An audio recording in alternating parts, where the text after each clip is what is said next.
Our scripture reading this morning is from the book of Isaiah, chapter 7, verse 11. And I read, "Ask the Lord your God for a sign, whether in the deepest depths or the highest heights." Thus ends the reading of the scripture. Ask for a sign. As I sometimes do when reading scripture, I Googled various publications of the Bible to see how the interpretation of this verse appeared in books that were designed for other faith groups. In one Bible, the verse read, "Ask for a sign from your God, ask anything, be extravagant." Another said, "Ask the Lord your God to do a miracle for you. That will show you what he has said is true. Ask for anything, deep in the earth or high in the sky." And another, "Ask the Lord your God for a sign. It can be anything you want." And one more said, "Ask for a sign from your God. Ask anything. Be extravagant. Ask for the moon." The message was pretty much the same in all the Bibles. Ask. We just need to ask Spirit for what we want. Now, as we sang earlier in the invitatory and responsorial hymn, "Ask and it shall be given unto you. Seek and ye shall find." The scripture and the hymn are both telling us to simply ask, but they also say that it is up to us to seek. Now, this is where we usually struggle. This is where we can overlook things. Oftentimes, the signs are there right in front of us, but we don't always see them. We need to learn to become more open, more alert to our surroundings. There's mention of signs all throughout the Bible. In Genesis, it says, "He created the universe and set stars in the sky to give us signs and seasons." Later in Genesis, it reads, "He gave us the rainbow as a sign that he keeps his promises." And then later in Exodus, it reads, "He gave us the 7-day week as a sign that he created the earth in 6 days and rested on the seventh."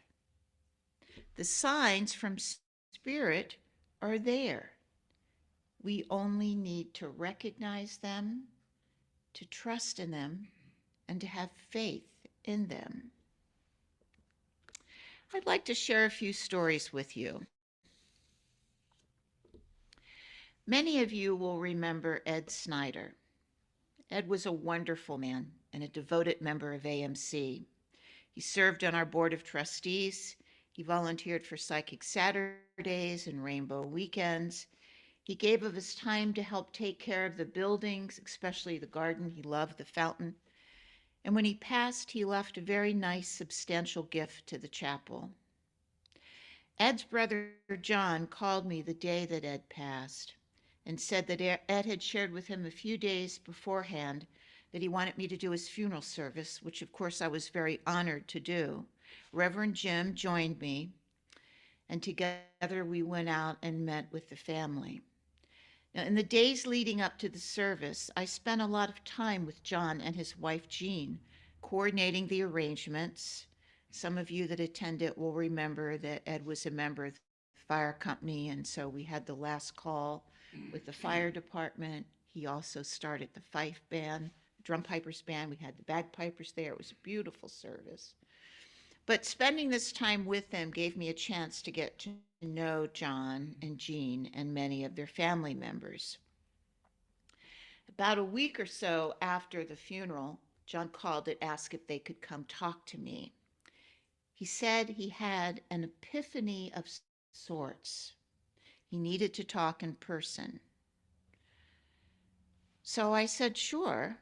And the day that they came to meet with me, he had some pictures that he brought with him. Now, John didn't share the pictures right away, but he put them on the table. And he started talking about the conversations that he had with Ed over the years, where Ed would talk about his metaphysical faith. And John said that he would always listen, but he didn't fully understand what Ed was saying. He just couldn't quite grasp what the faith was. Just didn't know where Ed was coming from. But then he said a few days after Ed passed, he and Jean and their children were over cleaning out Ed's house, going through his belongings. And they heard a noise outside, and they looked up, and there was a deer standing right on the deck outside the door. This was not a baby fawn, this was a full grown doe. And then he reached in his pocket and took out the pictures and showed me. John's daughter, Ed's niece, actually got up and went out to the deck and reached over, and the deer allowed her to pet it. Now, John and Jean were both speechless. And they said that the next day they called the neighbors that lived on either side of Ed to see if maybe they had a pet deer that had gotten out of the yard. And they said that no, not only did they not have a pet deer, but in all the years that they've lived there, they've never seen a tame deer that would allow anyone to get close enough to touch it. Now, as John was telling me the story, he got tears in his eyes, but these were happy tears because he knew then that that was Spirit's way of letting him know that Ed was okay. He didn't have to worry about Ed anymore. I'll share another story with you. A neighbor and a good friend of mine had a husband who drowned in a horrific riptide accident at the beach about 5 years ago. And after he passed, she started seeing dragonflies everywhere. Live dragonflies out in the yard. She'd go out the door and there'd be dragonflies right there. She would see pictures of dragonflies hanging on the walls in office buildings. She would see dragonflies jewelry, dragonflies on ornaments.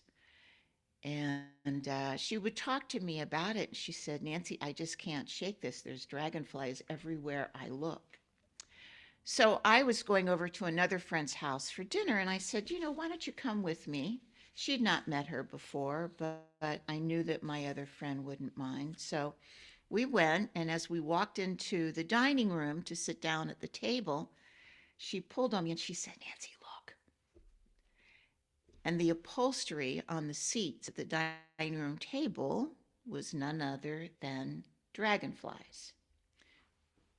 Her husband was communicating with her with the use of dragonflies. They were everywhere. Now, another story. I have another friend that lives out in Indiana. Her husband also passed about 3 years ago. Very unfortunate. He went into the hospital for routine surgery and never woke up from the anesthesia. So they put him in an induced coma, and he never regained consciousness. And 4 months later, they had to take him off of life support.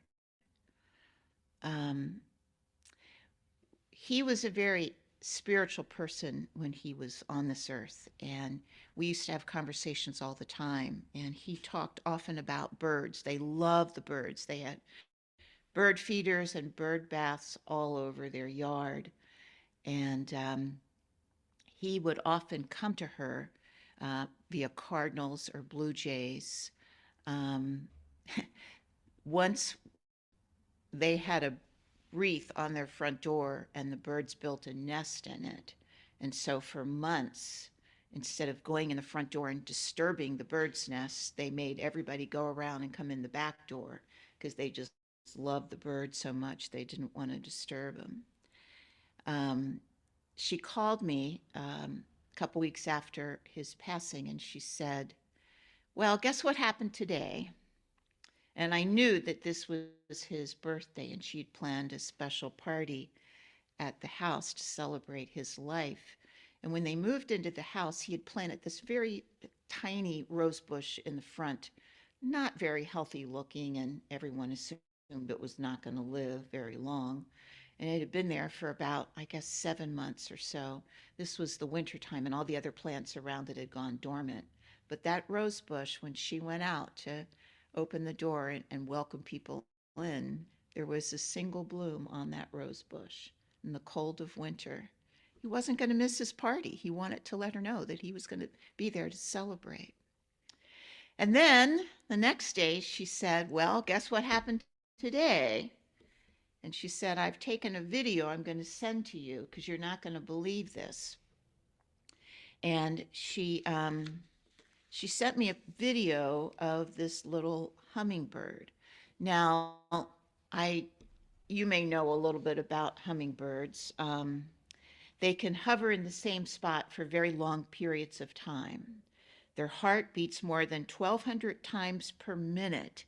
That's roughly 20 heartbeats a second. Their tiny wings can flap as fast as 90 times per second. And all that flapping makes the hummingbird the only bird that can really stay in one place long enough that we can get a pretty good look at it. I think that's why hummingbirds play such a symbolic role in so many cultures. Native Americans, for example, see hummingbirds as healers and helpers who bring luck and love to those they visit. The ancient Aztecs believed hummingbirds were commissioned by the gods to carry out tasks that required exceptional lightness, such as delivering blessings from one person to another. It is said that hummingbirds are special creatures that frequently serve as messengers from the other side. Now, there was no doubt that the hummingbird that was visiting my friend that day was bringing a special message. The video showed it just hovering there, right up at the glass at the kitchen window, about this far from her face, for a very, very, very long time. Now, were these signs, these deer, these dragonflies, these hummingbirds, were they always there? One might assume so, but perhaps there was not a reason to notice them before. Even if they were there, they wouldn't have had the same meaning previously. It took spirit pointing them out and perhaps putting more of them in our path for us to notice. You see, it's when we become aware of the signs, more mindful of them, that we can better appreciate just how blessed we are. We simply need to open our minds and our hearts to the possibilities. The signs represent a new tapestry of connections. Perhaps we did know that they were there all along, but maybe we were only partially seeing them. Maybe, just maybe, if we allow ourselves to look at everything around us, to really see the bigger picture, we could discover a new way of seeing the world. And it's likely that once we begin to see these new things, these signs from spirit, we will not be able to unsee them afterwards. Other signs from spirit include strange and unlikely electrical occurrences, cell phones acting weirdly, broken radios suddenly playing music, and a very common sign, light bulbs flickering on and off, sometimes burning out and then coming on again the next time you turn on the switch. Coins are also common signs from spirit. They consist of metal and have a level of conductivity that seems to make them easy targets for the other side. You can look for coins appearing in unlikely places or at unlikely times, specifically when you happen to be thinking about a loved one that has recently crossed. Rainbows are another powerful and popular sign. Now, a rainbow is essentially a dispersion of light energy, and the other side loves playing around with light energy. Numerical sequences are another common sign. Consecutive numbers, birth dates, street addresses, telephone numbers, license plates. The sequence of some numbers can often appear over and over again, catching our attention. Now, some people might refer to this as a coincidence. Albert Einstein said that coincidence is God's way of remaining anonymous. But as metaphysicians, we actually don't believe in coincidences. We believe that things do happen for a reason. Carl Jung, the great Swiss psychiatrist who was referred to as the father of meaningful coincidences, is the one who coined the term synchronicity. Synchronicity, he said, is an a-causal connecting principle. The events cannot be connected through the mechanism of cause and effect, yet they are not random. They are connected on a much deeper level, the level of meaning. This connection is so powerful that one event can actually give cause or rise to another. Dr. Young taught that the incidents of our lives and the patterns of our world are connected by meaning, and that meaningful coincidences may guide us to the hidden order of events. Young was convinced that these synchronicities arose during certain times in people's lives and contained insights for future growth and development, specifically spiritual development. Now, I think that we've all experienced many synchronicities in our lifetime, some that maybe we've been aware of and some that maybe we've not. Nancy Thayer, a New York Times bestselling author of 35 novels, said, "The universe is always speaking to us, sending us little messages, causing coincidences and serendipities, reminding us to stop, to look around, to believe in something else, something more." For those of you who may be interested in learning more about signs, there's a very good book that I recently read by Laurelyn Jackson called Signs, the Secret Language of the Universe. She's also the author of The Light Between Us, which some of you may be familiar with. But in her book, she talks about the other side using what she calls default signs to try to connect with us. She lists some of these default signs as birds, butterflies, deer, electrical events, coins appearing in our path, rainbows, license plates, feathers, ladybugs, and numerical sequences, along with many others. Now, some I've talked about, but many others I've also experienced, and I'm sure that many of you have too. I'd like to point out that it's really important that when we get a sign from the other side, it's not a directive. Signs are not mandates for us to take a particular course of action.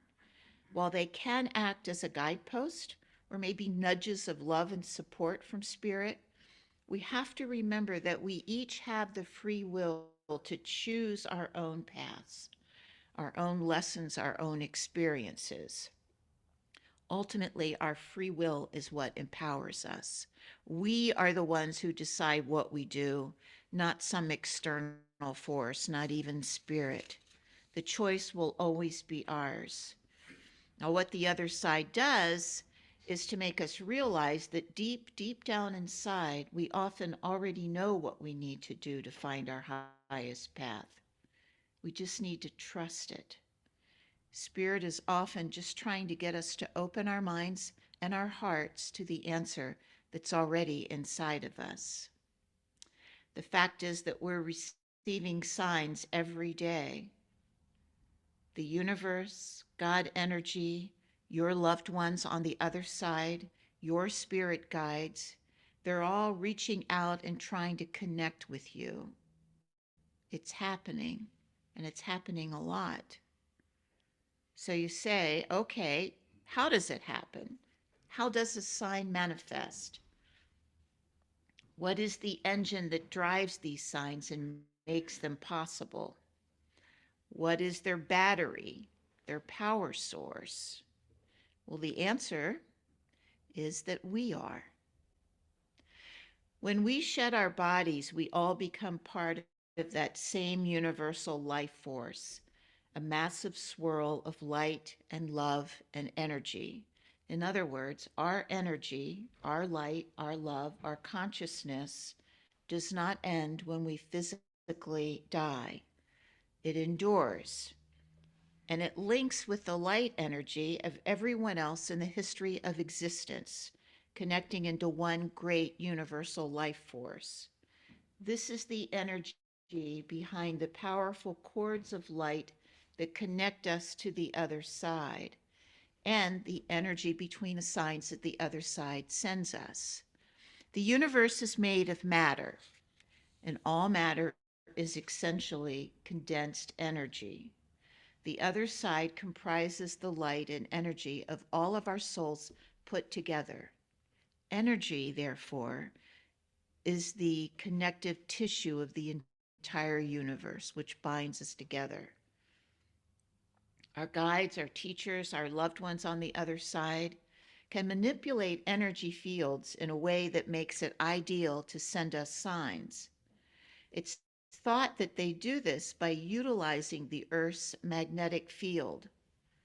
All living beings generate electromagnetic energy, a form of energy that emits from objects through electrical and magnetic waves. Now, I don't want to get too technical about it, but think about it for a minute. Animals can sense each other's electromagnetic fields. Birds have built in compasses that are guided by the Earth's magnetic fields.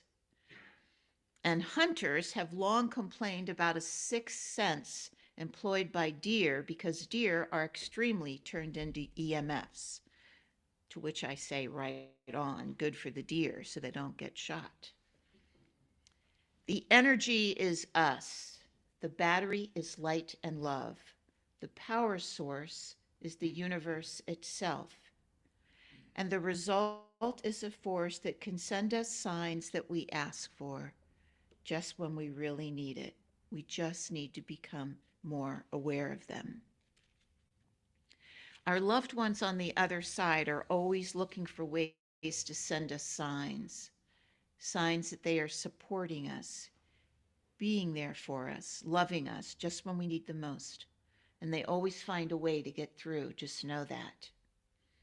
Our job is to open our mind and our hearts to the idea that the relationship with our loved ones is not over when they cross. It's just different. The love they felt on earth goes with them when they cross. The other side needs us to make them strong and powerful.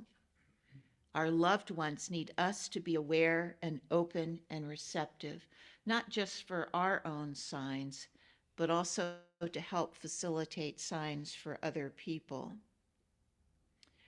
We are meant to live lives of interconnectedness. As Mother Teresa would say, we belong to each other.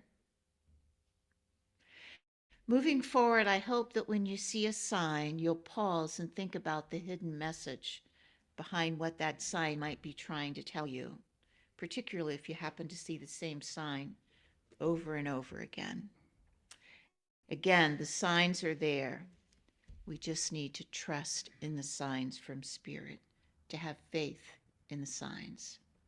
And may it be so.